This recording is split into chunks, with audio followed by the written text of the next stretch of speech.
Okay, let's dive right into this explainer and completely demystify the AI agent tech stack.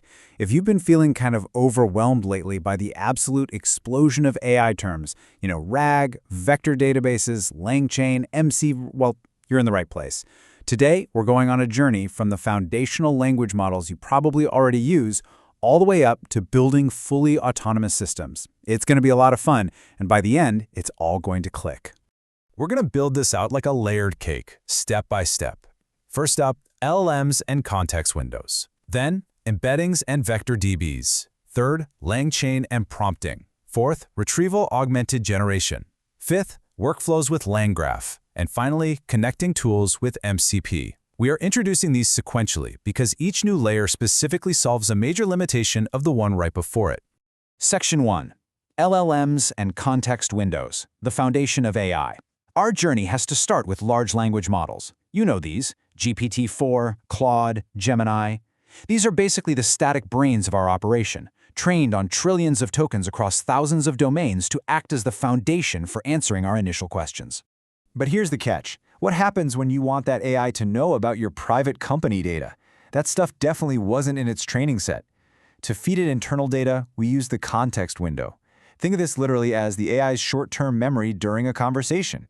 You pass documents in, and the AI holds them in memory to answer you. We measure this space in tokens, where one single token is roughly 3/4 of an English word. Now, the size of this memory has absolutely exploded recently. While early models only held a few thousand tokens, models like Gemini 2.5 Pro can hit an incredible 1 million tokens. But honestly, there's a practical limit here. Asking an AI model to process and perfectly synthesize all that information at once, that's kind of like asking a human to instantly memorize thousands of digits of pi and just flawlessly recite them. The model is going to struggle to find the exact needle in that massive haystack. Which brilliantly illustrates our first real bottleneck. Even with a massive 1 million token limit, you're only holding about 50 standard business files. So if you're at a company, let's call it TechCorp, and you've got a 500 gigabyte database, how on earth do you get the AI to understand all of it when it can only see a tiny fraction at any given moment? Section 2. Embeddings and vector databases. Searching by meaning, not words. To solve that massive memory bottleneck, we have to completely change how we store information. We are stepping away from traditional text storage entirely. Enter embeddings. This transforms how we think about data. Instead of storing exact words, we convert the underlying meaning of a sentence into numbers. So think about the phrases employee vacation policy and staff time-off guidelines. Completely different words, right? But an embedding model mathematically captures their semantic similarity, basically linking vacation and holiday intuitively because their resulting number patterns end up super close to each other. And to capture all that nuance, each piece of text is typically converted into a really long vector, specifically 1,536 dimensions. I know, that sounds like overkill, but that high dimensionality is absolutely crucial. It captures deep intricacies, the tone, the formality, the context, giving richness to the word so the AI actually understands the underlying nuance of what is being stored. When you compare this to standard SQL databases, it's night and day. With rigid keyword hunting in SQL, if you search time off, but the document specifically says vacation, you get 0 results. But with a vector database like Chroma or Pinecone, the burden of understanding shifts to the system. It natively supports semantic searches, so you retrieve exactly what you meant, not just what you typed. Okay, great. Now we can seamlessly search 500 gigabytes of data based on meaning. But wait, building the custom code to connect your specific LLM to these specific databases is, well, it's messy. And we hit our second major issue, integration lock-in. If you hard-code your entire system for OpenAI and tomorrow you want to switch to Anthropic's Claude, you'd basically have to rewrite the whole architecture. No thanks. Section 3. LangChain and prompt engineering, the orchestration layer. This is the solution to that hard-coding nightmare, and it's where we elevate our static brain into a highly dynamic, adaptable system. LangChain is a game-changer of an abstraction framework. It lets you build AI agents with practically 0 boilerplate code by providing standardized interfaces. Seriously, with LangChain, switching from OpenAI to Google's Gemini is quite literally as easy as changing a single word in your code. It handles all the heavy lifting: memory management, vector database integration, tool routing. It gives your agent true autonomy without locking you into one vendor.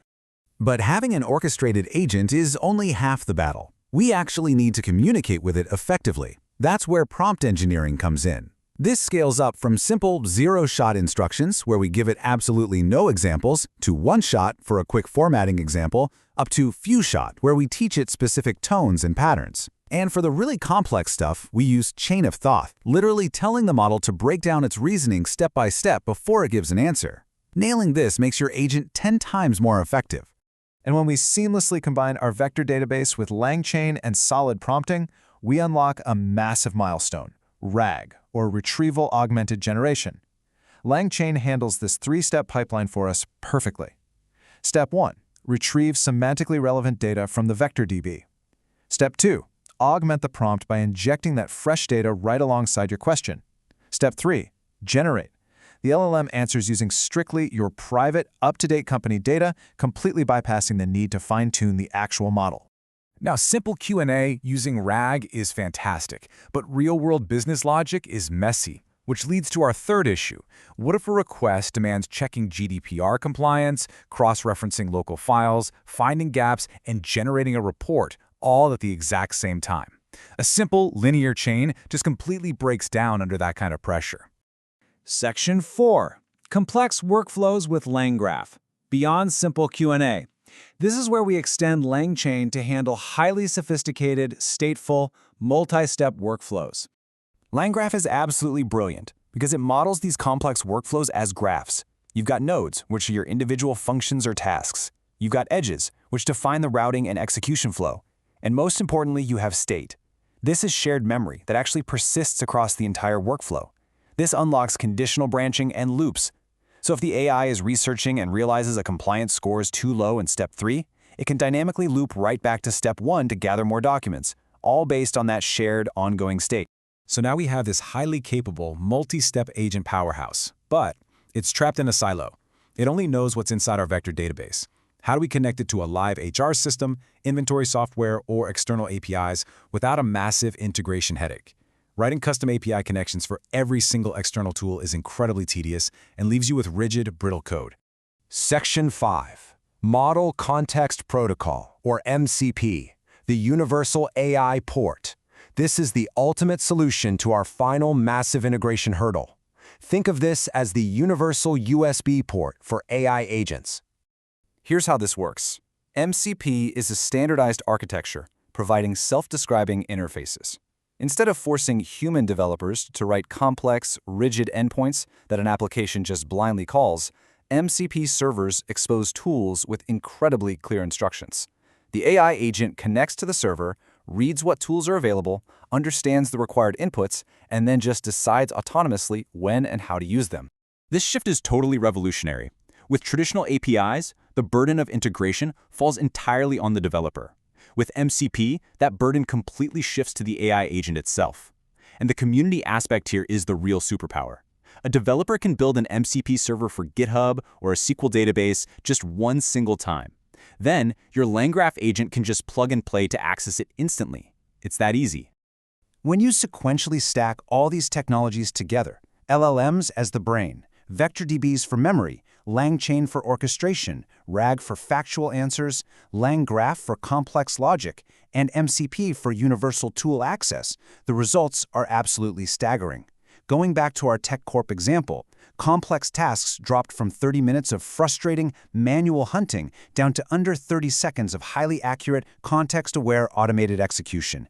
That is a massive operational shift. We have truly evolved from just querying static brains to deploying autonomous agents that actively solve complex problems. This tech stack is unlocking the absolute full value of corporate knowledge. So it leaves us with one really exciting question to ponder. When your static documents become living intelligence systems equipped with their own toolsets, what impossible problem will you build an agent to automate first? Thanks for joining me on this explainer, and I hope this whole AI agent stack is crystal clear for you now.